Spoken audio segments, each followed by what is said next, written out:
বারের প্রধানমন্ত্রী দেশনেত্রী বেগম খালেদা জিয়ার ঢাকা শহরে থাকার কোনো জায়গা নাই, তিনি ভাড়া বাসায় থাকেন।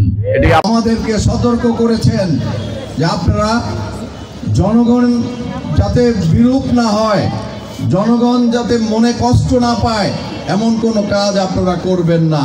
আমরা ওনার আহ্বানে সাড়া দিয়ে আপনাদের যাতে কোনো কষ্ট না হয়, আপনাদের যাতে কোনো ক্ষতি না হয়, আপনাদের জানমালের কোনো ক্ষতি না হয়, আপনাদের সম্পদের কোনো ক্ষতি না হয়, সেই জন্য আমরা আপনাদের পাশে সবসময় সজাগ থেকেছি এবং আরও থাকব। আপনাদের অধিকার, ভোটের অধিকার শুধু প্রতিষ্ঠা করে দিয়েই আমরা ক্ষান্ত হয়ে যাব না, আমাদের দায়িত্ব শেষ হয়ে যাবে না।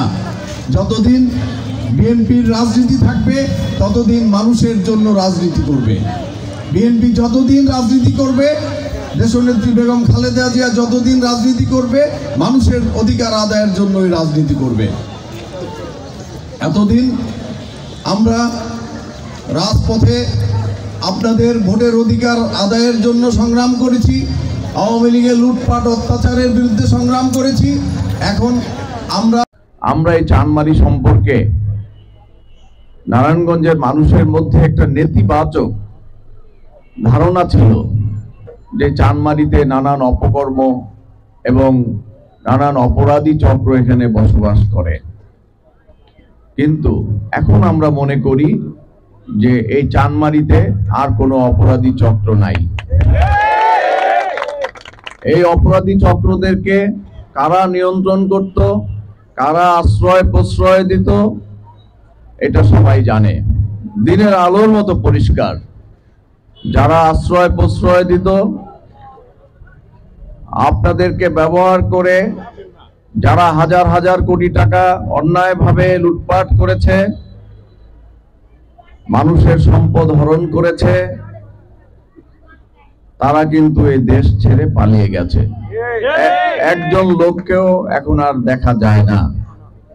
তাদের গাড়ির বহর দেখলে আপনারা আটকে উঠতেন, আপনারা ভয় পেতেন, আপনারা দুবেলা দুমুঠো ভাত খেতে পারতেন না। কিন্তু তাদের বছরে বছরে তারা গাড়ি চেঞ্জ করে নতুন গাড়ি কিনত, আপনাদের রক্ত চুষে নিত। এখন আপনারা স্বাধীন এবং আপনারা মুক্ত। আপনারা স্বাধীনভাবে বসবাস করতে পারছেন এবং মুক্ত বাতাসে আপনারা নিঃশ্বাস নিতে পারছেন। আমরা বাংলাদেশ জাতীয়তাবাদী দলের সৃষ্টি হয়েছে জনগণের মধ্য থেকে। বাংলাদেশ জাতীয়তাবাদী দল জনগণের রাজনীতি করে, জনগণের সেবার রাজনীতি করে।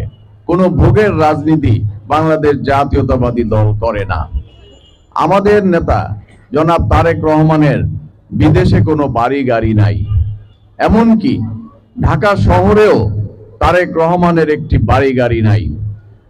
তিনবারের প্রধানমন্ত্রী দেশনেত্রী বেগম খালেদা জিয়ার ঢাকা শহরে থাকার কোনো জায়গা নাই, তিনি ভাড়া বাসায় থাকেন। এটি আপনারা বিশ্বাস, ওপেন চ্যালেঞ্জ দিয়ে বলতে পারি, জনাব তারেক রহমানের বাংলাদেশে কোনো বাড়ি এবং গাড়ি নাই। জনাব আমাদের নেত্রী দেশনেত্রী বেগম খালেদা জিয়ার, যিনি 3 বার প্রধানমন্ত্রী ছিলেন, তার তো হাজার হাজার লক্ষ লক্ষ কোটি টাকা থাকার কথা ছিল, শত শত বাড়িঘর থাকার কথা ছিল, কিন্তু তার থাকার একটি বাড়িও নাই। কাজেই এ থেকে বুঝতে হবে যে বিএনপি ভোগের রাজনীতি করে না, বিএনপি মানুষের রাজনীতি করে। আমরা রাষ্ট্র ক্ষমতায় এখনো আসি নাই। আমরা 15 বছর নিপীড়ন নির্যাতন সহ্য করেছি, জেল জুলুম অত্যাচার সহ্য করেছি। আমাদের রক্ত ওরা চুষে নিয়ে গেছে। আমরা চাকরি করতে পারি নাই, আমরা ব্যবসা করতে পারি নাই। তারপরেও কিন্তু আমরা আপনাদের বিপদে আপদে সবসময় আপনাদের পাশে থাকার চেষ্টা করেছি। তার প্রমাণ এই যে আজকে দেখেন, এই প্রচন্ড শীতের মধ্যে আমরা রাষ্ট্র ক্ষমতায় নাই, তারপরেও আমরা আপনাদের পাশে সামান্য উপহার হলেও নিয়ে এসে দাঁড়িয়েছি। কিন্তু যারা এই 15 বছর লুটপাট করলো, যারা অত্যাচার করলো, নিপীড়ন করলো, দুর্নীতি করলো, ব্যাংকগুলোকে খালি করলো, তারা তো একটা ছিঁড়া কাপড় নিয়েও আপনাদের পাশে এসে দাঁড়ায় নাই।